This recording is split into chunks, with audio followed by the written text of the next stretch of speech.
Hyperviolent is a 90s style shooter with horror influences. It takes place on a space station where an ancient evil has been awakened.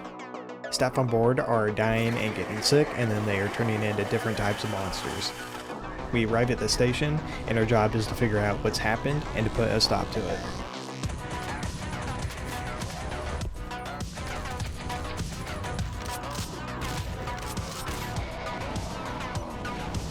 When you get into a new level, you'll kill all the enemies in the areas that you have access to, and then you start figuring out what your objective is and how to do it. You can loot weapons from the world and from enemies. The same goes for ammo, healing items, and objective items. Overall, I think the combat was pretty fun. You'll regularly be fighting small groups of enemies, but it's not a horde shooter, so you're not going to be getting overwhelmed with large groups of enemies. Going into it, I expected combat to be really fast paced like the more modern Doom games, but in reality, you're kind of better off using a more tactical approach. Melee enemies will rush at you while ranged enemies will hang back and shoot you from a distance. I started really enjoying the combat a lot more once I began sticking to cover and peek shooting. There's a good variety of weapons also.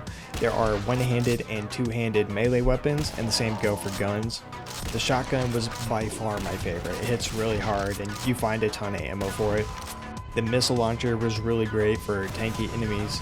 The flamethrower and the grinder were two more niche weapons, but they were just really fun to use.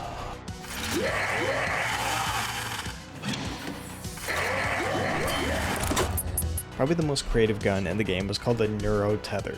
It allows you to possess and control an enemy that you shoot.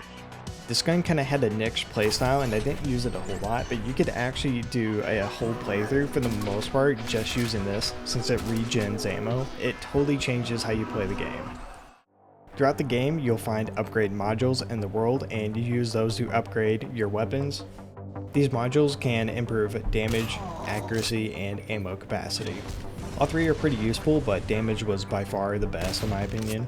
Having said that, the ammo capacity module was great for something like the LMG, where there's a ton of ammo. One thing to note is you can only use one upgrade module per weapon and you can't remove it.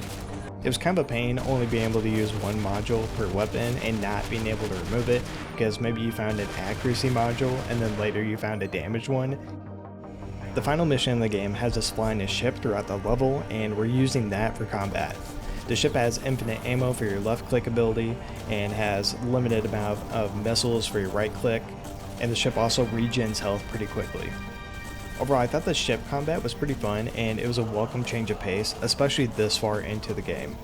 You're still in the space station for this section and you have to maneuver through relatively tight areas, and honestly it feels kind of tedious. It really slows down combat whenever you have such a limited space to fly through. Personally, I think it would have been a lot more fun if we could have just been in a big open area and had some really fast-paced combat, because it just was so slow at times. This game feels authentically 90s with a few modern quality of life aspects. The graphics and art style are very true to 90s shooters like Doom. The map layout and objectives are as well. The game has no quest markers and there's no in-game map. These design choices make the game pretty frustrating at times because you spend a lot of time aimlessly searching for objective items, and those items can be pretty difficult to find. Having said that, this is exactly the experience you'd have in an actual shooter from the 90s. In general, 90s games just were a lot more unforgiving. They weren't going to hold your hand, they aren't going to show you where to go. They left it up to the player to figure out what the objective is and where to go and how to do it. It can lead to a tedious player experience. I can understand why the devs chose to go this path, and honestly I respect it. One of the game's more modern mechanics that it uses is it gives you the ability to unload ammo from enemy guns, which I like a lot. It's the same system that Stalker 2 has implemented. You spend a lot of time looting enemies throughout the game, and this mechanic speeds up the process a lot. The game world has really vibrant designs that stick out. You can clearly see the horror influences in both the environment and the enemy designs. The game provides a really similar experience to a game like Cry of Fear. You have limited supplies, you have objectives and puzzles that you need to figure out, there's some jump scares, and the art style. If you're a fan of this genre of game, then I think this one is worth your time. I can tell this is a passion project by the developers and that they're really fans of old school shooters. The game's biggest drawback is that you'll spend a lot of time backtracking and feeling lost because you don't know where to find a door code or a key card. Overall, my criticisms really just come down to my preferences though, rather than the game actually having flaws. So in closing, I just wanted to say I think this game is really good quality.